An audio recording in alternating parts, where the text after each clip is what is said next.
তো গাইজ কেদাৰনাথ বুলি ক'লে মনত এটা বস্তু সদায় আহে যে ভীমশিলা কেদাৰনাথৰ লগত ভীমশিলাৰ এটা ওতঃপ্ৰোত সম্বন্ধ এটা আছে তো ভীমশিলা বস্তুটোনো কি আচলতে আপোনালোকে শুনিছে চাগে ভীমশিলা বুলি এটা বস্তু আছে কেদাৰনাথত ভীমশিলা তো ভীমশিলা কি বস্তু হয় আচলতে মই আপোনাক ভীমশিলা হৈছে এই প্ৰকাণ্ড শিলটো হৈছে ভীমশিলা এই যিটো শিলটো দেখা পাইছে নহয় এই শিলটোৱে হৈছে ভীমশিলা 2013 চনত যেতিয়া 16 জুন তাৰিখ চাগে বোধহয় তো ডেটটো মোৰ একজেক্টলি মনত নাই তো 16 জুন তাৰিখে যেতিয়া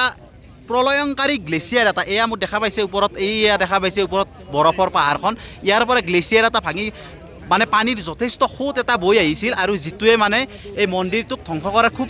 মানে এটা মানে তেতিয়া সেয়া আছিল আৰু মানে চান্স এটা আছিল আৰু তেতিয়াই কি হ'ল এই শিলটো এই প্ৰকাণ্ড শিলটো পাহাৰৰ ওপৰৰ পৰা নামি আহি ইয়াতে এই মন্দিৰটোৰ পৰা প্ৰায় 50 ফুট দূৰত 50 ফুট আঁতৰত দেখা পাইছে মই দেখুৱাই আছোঁ আপোনালোকক প্ৰায় মন্দিৰটোৰ পৰা এই মন্দিৰটো এইটো আৰু 50 ফুট প্ৰায় 50 ফুট আঁতৰত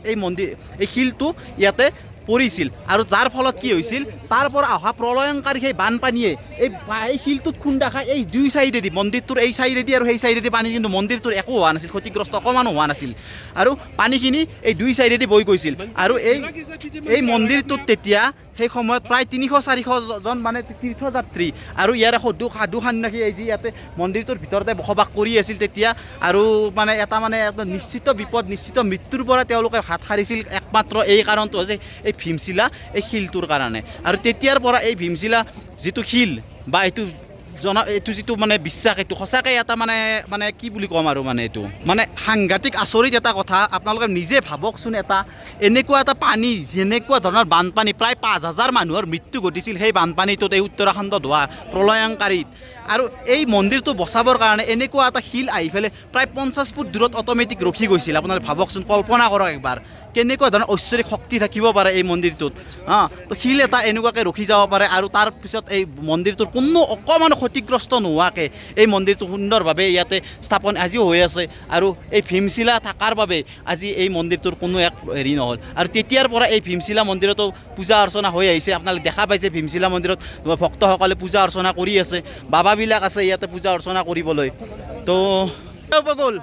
কোৱা ভীমশিলাৰ বিষয়ে কি ক'ম ভীমশিলাৰ বিষয়ে জানে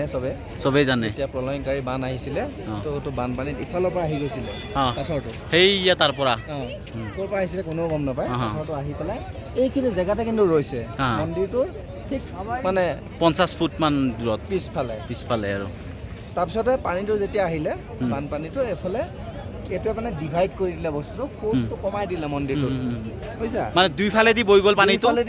কিন্তু মন্দিৰটোৰ বাচি গ'ল একো নহয় সোমাইছে পানী নোখোৱা নহয় কিন্তু মানে মেইন যোনটো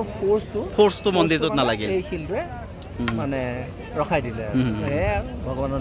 ভগৱানৰ লীলা সঁচাকৈ আচৰিত নহয় জানো সঁচাকৈ তো আপোনালোকে জানে ভীমশিলাৰ বিষয়ে আপোনালোকে পঢ়িছে যেতিয়া যদি ক'ৰবাত আহে ইয়াতে তো আপোনালোকে ভীমশিলাত ইয়াতে আহিব আৰু কৈছিলোঁ অলপ আগতে ভৈৰৱ ইয়াৰ পিছফালে আছে ইয়াতে তো তাতো যাবলৈ চেষ্টা কৰিম যদি যোৱা হয় আপোনালোকক দেখাই আছোঁ তো অকণমান কৰোঁ ভীমশিলাত তো দিয়ক ঠিক আছে